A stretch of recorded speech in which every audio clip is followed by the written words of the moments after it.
أعوذ بالله من الشيطان الرجيم. بسم الله الرحمن الرحيم.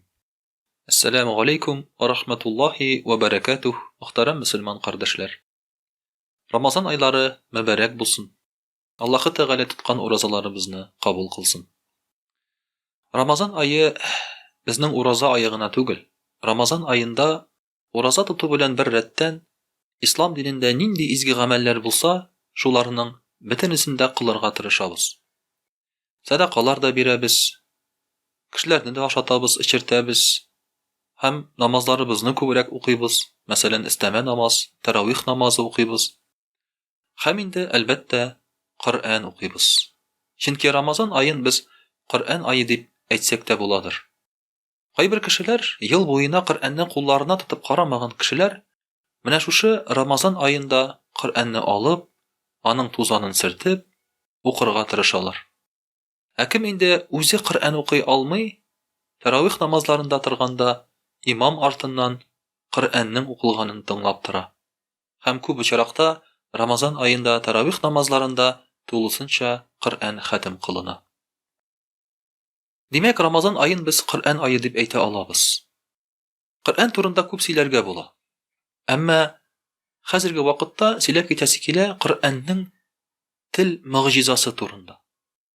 Til mucizası degenden, yani Kur'an nindi tilde yazılgan. Hem şuşu tilde yangıragan vakitta anı tınlauçular niçik kabul iteler. Мәгълүм булганча, Kur'an kitabı yazılgan Arap tilinde. Arap tili bu en burungi tillerinin birisi. Bilganibizcha masalan ali biz söyleshgan tatar tiline de şuşu tatar tilinin biz söyleshgan usuluna deb aytik. Köp bulsa 150 yıl. Şoňa görä revolюциягә kadar yazılgan köpkene şiirlerini, köpkene edebi eserlerini biz anlay almaybız. Yeki bik awır anlaybız. Kazan hanlığı çırında yazılgan eserlerini biz gımümen anlay almaybız. İkinci til kibik. Amma ul Türki til bari iski tatar tili. Kur'an kitabı yazılgan 1400 yıl ilik. Yazılgan degen söz, mene şuşu jyılıp kitap itip bastırılgan, kitap itip çıkkan. Amma 1400 yıl boyuna Arap tili şuşu halde saklanıp kelip, bugünkü günde Arap kişisi Kur'an kitabını alsa, açsa, ol anı anlap okuyala. Biz 500 yıl ilik yazılgan tatar eserlerin edebiyatını okuy almaybız. Amma Kur'an'ı açıp alıp okurga mümkün. Bunda elbette Kur'an'ın ikinci bir faydası var. Ol Arap tilini saklaw. Belki Kur'an bulmasa Arap tili bugünkü günde şuşu halinde saklanmaganda bolar idi. Bunu bir Allah Teala bilüçi. Amma närsegine bulsa da Arap tili ol en burungi tilleribizning birisi. Kur'an barlıkka kelgençe, Kur'an ingençe uk Arap tili indi bulgan hem Arap tilinde söyleshkenler. Araplar kosmos turunda, belki nindidir açışlar turunda, meditsina turunda köp bilmegenlerdir. Alar indi özlerine göre primitif kabileler bulgan. Amma Araplar özlerinin tillerin yaxşı bilgenler. Öz tillerinin alar en zor bilgiçi bulup sanalganlar. Bugünkü günde mesela uramda tatar kişisini tutup tatarça matur silemni işitirge bik awır bolar idi. Amma Arap kişileri öz tilleri bilen gururlanganlar hem alar arasında bik köp şairler bulgan. Bu şairlerinin kıymeti zor bulgan. Hatta mahsus alarga akça төлep şiirler yazdırganlar. Şuşu şiirler arqılı nindidir kabilelerinin başlıkları, dereceli kişiler tarihka kirip kılganlar. Mene şulay itip en zor derece dip eytik, en zor baylığı Araplarının alarının tilleri dip eytirge bola. Hem Allah'ı Teala alarının şuşu en kıymetli, en dereceli, hemdeki en kadirlep tutkan eybirlerine Allah'ı Teala hücum yasıy. Hücum indiminde yaxşı məğnədə. Allah'ı Teala şunday sözler bilen müracaat ite alarga. Alar şuşu Allah'ı Teala'nın etkenin işitkenden soň hayran kalalar. Hayran kalalar nindi məğnədə? Alar Arap tilini yaxşı bile. şiirlerini bileler. Үзләре дә şiir yazırга tartınıp tırmıylar. Әмма Qur'anны ишеткәннән соң, алар шаккаталар, бу нинди сүз? Моны кем язды? Без бөтен шагыйрьләрне беләбез. Без гарәп телен яхшы беләбез. Әмма булай язырга кеше сәләтле түгел диләр. Менә иң беренче гарәпләрнең Qur'анга карата, Qur'ан аятларын ишеткәннән соң беренче реакциялары. Шундый була. Шулай итеп, Qur'an тел ягыннан шушы үз телләренең белгече булган гарәпләрне җиңгә. Аларны шаккаттыра, хайран калдыра. Әгәр дә без Пәйгамбәрбез Мөхәммәд саллаллаһу алейхи ва сәлләмне Qur'анны үзе язган дип әйтсәк, Пәйгамбәрбез саллаллаһу алейхи ва сәлләм Qur'an ингәнче шагыйрь булмаган. Шигырь язу белән танылмаган. Пәйгамбәрбез саллаллаһу алейхи ва сәлләм укый яза белмәгән, ниндидер шигырьләр укырга. Һәм көннәрдән бер көнне тик торганда 40 яшендә ул мондый гаҗәеп матур сүзләрне үзлегеннән әйтә алмас иде.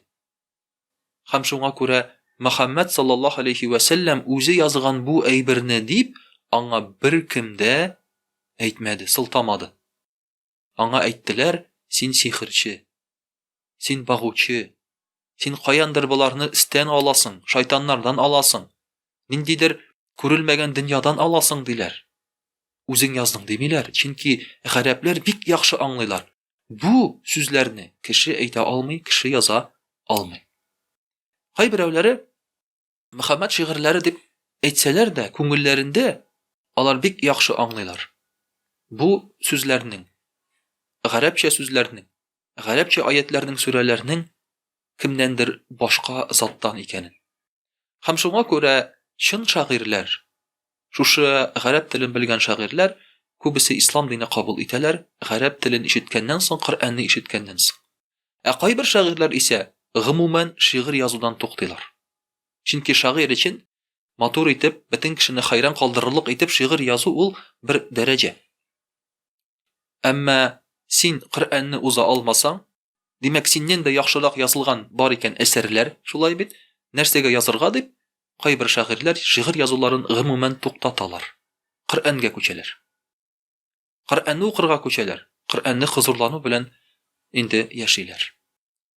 Һәм Аллаһ Тәгалә үзе дә, мөхтәрәм кардәшләр, әгәр дә кичегез җитсә ди, әгәр дә шушы китапны, Qur'анны язуны, Qur'ан аятларын әйтүне җиңел дип уйласагыз, үзегез язып карагыз ди. Мәсәлән, Юнус сүрәсендә 38-нче аятта булай дип әйтәләр: Бисмиллаһир-рахманир-рахим.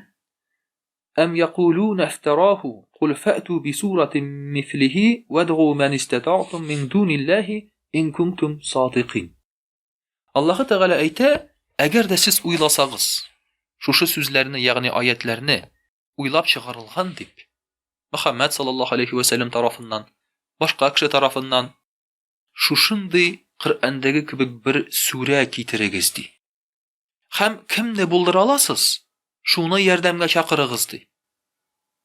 Аллаһ Тәгалә әйтә, мөмкин булса эшләгез ди, ләкин беркем дә моны эшли алмый. Әйтергә кирәк, Qur'анда озын сүрәләр бар. Бакара сүрәләре, Ан-Ниса, Маида сүрәләре. Ләкин Qur'анда бар Кәүсәр сүрәсе, бик кыска сүрә. Бар Ихлас сүрәләре, бар Гаср сүрәләре. Шуның кебек кенә булса да бер сүрә яз дип әйтә Аллаһ Тәгалә. Әмма икенче бер аятләрдә Аллаһ Тәгалә әйтә, әгәр сез һәм җиннәр бергә кушылсагыз да, бергә утырып шушындый сүзләр язырга теләсәгез дә, сез моны эшли алмассыз ди. Бүгенге көндә Qur'анны гаепләүчеләр яки ислам динен сөймәүчеләр булсалар да, шундый кешеләр булса да, алар ислам динен яки Qur'анны юкка чыгарыр өчен, аның дәрәҗәсен төшерер өчен шушындый Qur'ан кебек китап яза алмыйлар. Бик теләсәләр дә. Махсус компьютер программалары аркылы да Qur'анда язылган аның стилистикасы кебек язып карарга тырыштылар. Китап, сүз, аят, сүрә. Ләкин гарәп теленең бөтен сүзләрен белеп, бөтен стилистикасын белеп, бөтен шигъриятны белгән компьютерда бу эшне эшли алмады. Менә шуның içinde Qur'anның тел ягыннан булган мөгъҗизасы, гарәпләрнең үзләрен шаккаттырган мөгъҗиза, бүгенге көндә дә ул үзгәрешсез мөгъҗиза булып кала бирә. Кызганычка каршы без гарәп телен аңламаганлыктан, шушы Qur'anның тел мөгъҗизасын сизә алмыйбыз, тыя алмыйбыз. Әмма уйлап кына карагыз. Үз телен сөйгән, үз телен яхшы белгән кеше, мәсәлән, туган телендә шундый матур, чиста тел белән сөйләшкән берәр кешене күрсәләр, сакланып, хузурланып, аның сөйләмен тыңлап торырлар иде. Хәтта аның сөйләмендә мәгънә булмаса да. Qur'anның укылышын тыңлап, хузурланып торырга була, аның матур гарәп теле булганга түгел, мәгънәсе дә матур булганга. Аллаһы Тәгалә безгә шушы Qur'аныбыз белән яшәргә насыйп әйләсен, Qur'аны бездән аермасын. Ассаламу алейкум ва рахматуллаһи ва баракатуһ.